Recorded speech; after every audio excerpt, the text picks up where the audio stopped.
de faire des questions-réponses ou pas. Enfin, moi, ce que je voulais dire est fini. Est-ce que vous pouvez nous parler de l'œuvre qui est donc de l'œuvre qui est exposée et puis peut-être de l'ensemble? des travaux sur plexiglas? Oui, oui. Ben, je n'ai pas de visuel, mais je l'ai montré dans la vidéo, bien sûr. Mon travail principal, c'est un travail sur plexiglas de format carré qui fait 1,05 m par 1,05 m et que j'ai commencé à New York dans les années 99 avec toute une série qui s'appelle Mayan Diary, parce que j'étais allé au Mexique et lors de ces voyages successifs au Mexique avec mon amie Olga, qui est d'origine colombienne, j'ai senti comme une énergie vitale qui m'a prise comme une force cosmique. Donc, à partir de ce moment-là, j'ai dit, comme avant j'étais allé en Égypte où j'ai eu cette interaction avec les temples et les images qui m'ont emmené dans un ailleurs où je n'étais jamais allé. Et le Mexique, c'est aussi un autre lieu. Quand j'étais au-dessus de la pyramide d'Uxmal, on rentre dans de ce qu'on appelle un état cosmique, un voyage cosmique. Et ça s'est encore aggravé, entre guillemets, parce qu'à New York, j'ai eu la chance de faire des expériences de transe chamanique.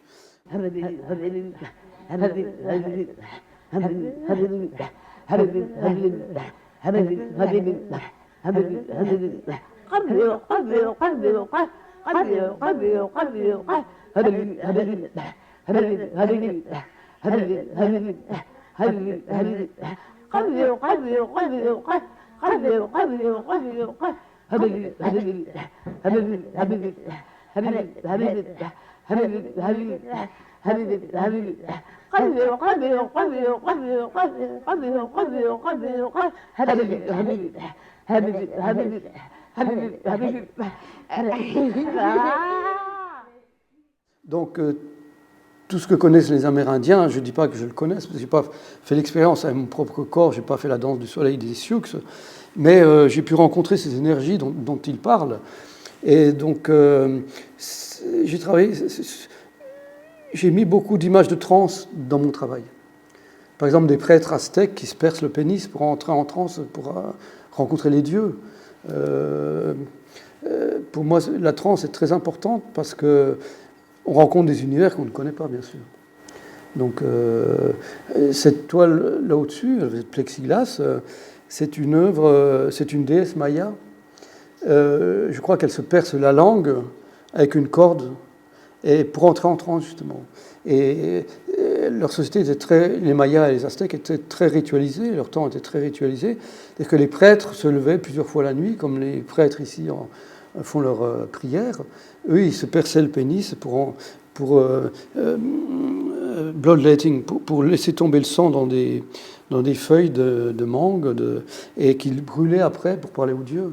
Donc tout ce rapport au spirituel, c'est ce qui m'intéresse. Donc j'ai commencé ce travail en plexiglas et en fait il se trouve qu'ils s'assemblent sur les murs.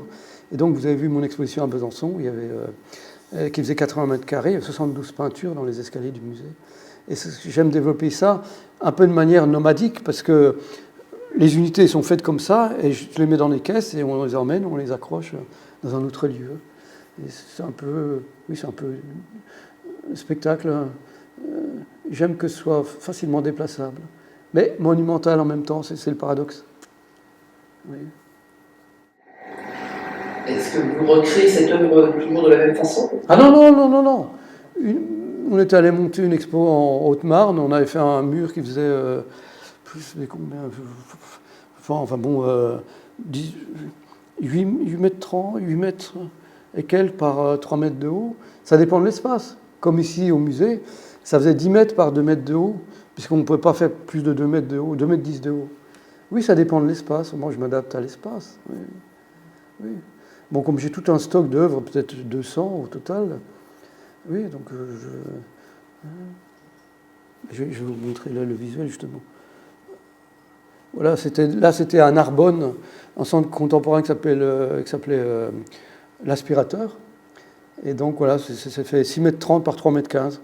Et j'ai ça dans mon atelier, par exemple. Chaque panneau fait ça. Pardon ? 1,5 m À 1,5 m, oui.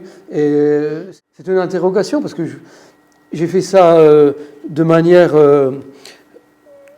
petit à petit. Au départ, à Montréal, j'achetais des plexiglas pour faire des petites sérigraphies qui faisaient 17,5 par 35. Et puis après, je les ai assemblées. Donc je suis arrivé au format d'un 0,5. Et il se trouve qu'un jour, ayant réfléchi à ça, j'ai pensé bien sûr à Mondrian et puis à l'architecte du nombre d'or. C'est 1,618 et en fait 1,618 c'est le rapport du nombril à mon corps. Donc j'ai trouvé ça comme mon travail de manière organique, si vous voulez, sans y avoir pensé. Oui. A posteriori, j'ai compris la dimension de ce format-là. Je me suis parfaitement à l'aise dans ce module. Avec l'importance du carré. Voilà. Parce que j'ai réfléchi aussi, bon, quelle est la manière la plus smart, entre guillemets, d'ajouter le maximum d'informations. Bon, c'est les abeilles qui l'ont compris, c'est l'hexagone. C'est intelligent. Si vous mettez des cercles ensemble, des rectangles, le plus d'informations que vous puissiez mettre, c'est l'hexagone.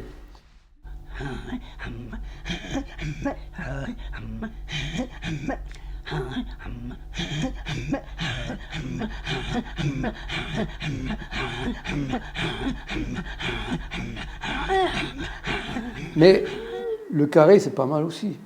Parce que peindre de manière hexagonale, techniquement, voilà. Et vous avez bien compris, mon format, c'est soit 1/2, rapport 1/2 ou 1/1. Voilà, ça fait des années que je travaille comme ça. Et comme ça, j'ai plus la question à me poser du format. Parce que quand on est artiste, il ne faut pas trop se poser de questions, sinon on passe sa vie à essayer d'y répondre. Mais je suis new-yorkais, je fonce, donc oui. Est-ce que vous auriez d'autres questions? Noël, est-ce que tu aurais des questions?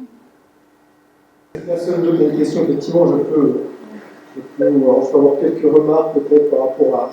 Tu as dit, est-ce qu'il n'y a pas un fil rouge qui traverse tout ça, me semble-t-il, qui est la question de la présence? Ah ben, bien évidemment, oui. Mais je me sens vivant, je me sens... Oui, et j'aime être dans la sexualité, j'aime être dans la joie, oui.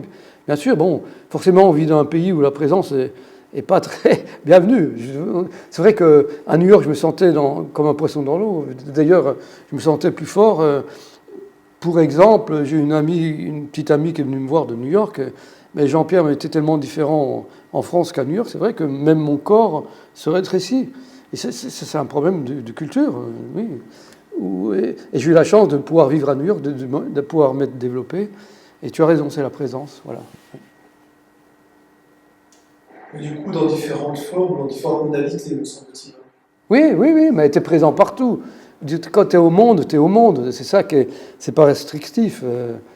Tu es présent partout. Enfin, quand tu évoques la transe, par exemple, c'est la convocation de la présence d'autres êtres. Oui et non, est-ce qu'on les imagine? Non, mais bon, non, mais c'est un ensemble, bien sûr. Oui. Mais c'est vrai que j'ai rencontré des entités, tout à fait, oui.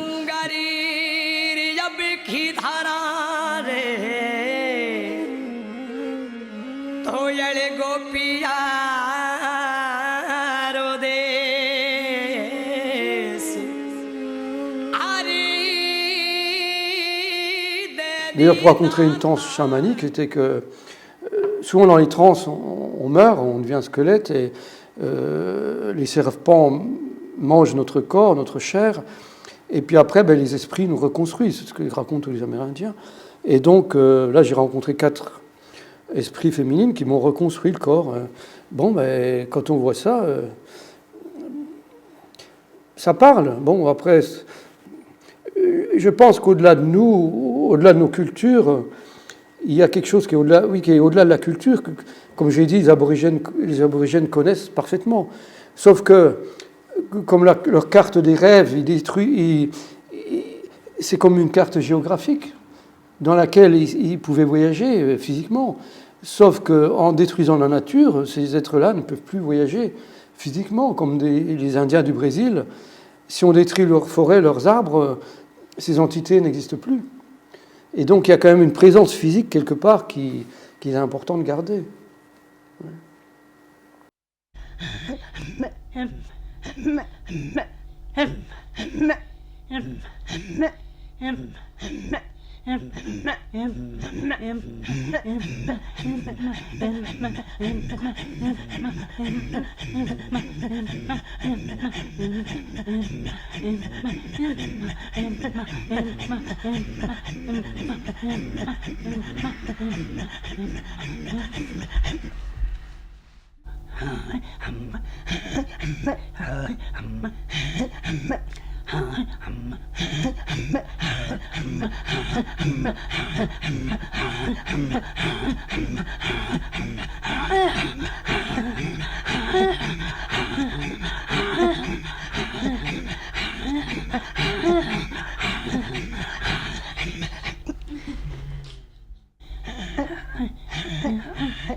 Parce qu'on ne part pas d'une tabula rasa, ça n'existe pas. La culture, c'est pas seulement les livres, c'est aussi les vivre, vivre les livres, en faire l'expérience. Est-ce que quelqu'un aurait une autre question? Oui? Parlez fort. Vous travaillez sur quoi en ce moment? Les mêmes thèmes, mais voilà. Différemment. Non, je continue ma série de travaux sur papier, parce que, bon, en tant qu'artiste, bon, c'est une anecdote de dire ça, mais il faut trouver de l'argent pour travailler. Donc, certaines années, je n'ai pas d'argent pour bosser, pour acheter du papier ou de la peinture. Donc, je travaille sur des textes ou des vidéos. Je fais beaucoup de films, d'entretiens. Je filme au travail. Et aussi, j'ai tout un corpus de textes, parce que chaque fois que je lis des livres qui m'intéressent, je copie des passages, si vous voulez. C'est pour moi, être artiste, c'est partager les choses, bien sûr. Oui, et partager les choses dans la joie. Et bon, parfois, ça peut choquer, bien sûr. J'ai reçu parfois des lettres d'insultes, oui. Oui, parce que j'avais fait une conférence à Flagey, et mon ami Laurent Deves, qui était directeur à l'École des Beaux-Arts, me dit « Mais Jean-Pierre, qu'est-ce que tu lis ?» Et puis j'ai cité Bruce Chatwin, Knut Hamsun, ou des écrivains que personne ne connaît. Et alors, quelqu'un est venu et m'a écrit une lettre en m'insultant parce que j'avais cité des auteurs qu'ils ne connaissaient pas. Alors que les gens devraient être contents que je cite des auteurs qu'ils ne connaissent pas, parce qu'ils peuvent aller lire les livres. Vous comprenez? Il y a toute une histoire de... Quand on regarde l'art, il y a l'ego qui fait barrière complète parce qu'on croit savoir les choses. Et puis, bon, mon travail, c'est quand même un travail assez particulier. On n'a pas vu ça. Enfin, je suis quand même d'une tradition de la peinture européenne et américaine, donc bon, et hindoue, donc bon, il y a beaucoup de choses à assimiler.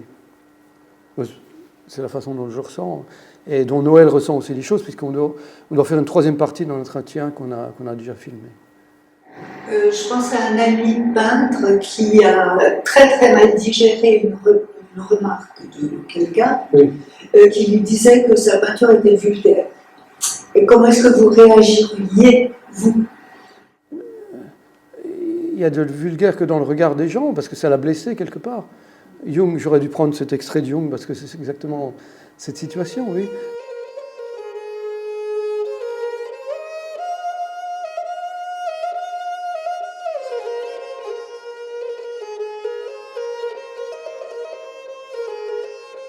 Et les gens se sentent blessés. Quand on parle d'orgasme, si vous avez une dame qui a 90 ans et qui n'a jamais connu l'orgasme, je ne sais pas ce que c'est.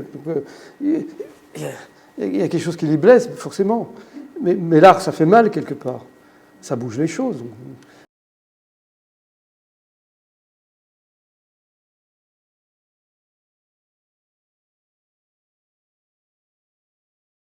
C'est normal. Bon, aujourd'hui, on a un peu ce problème aussi avec le féminisme, parce qu'il y a beaucoup de choses sexuelles dans mon travail. Donc, bon, voilà. Alors, on va couper pour l'instant. On éteint, mais est-ce que vous...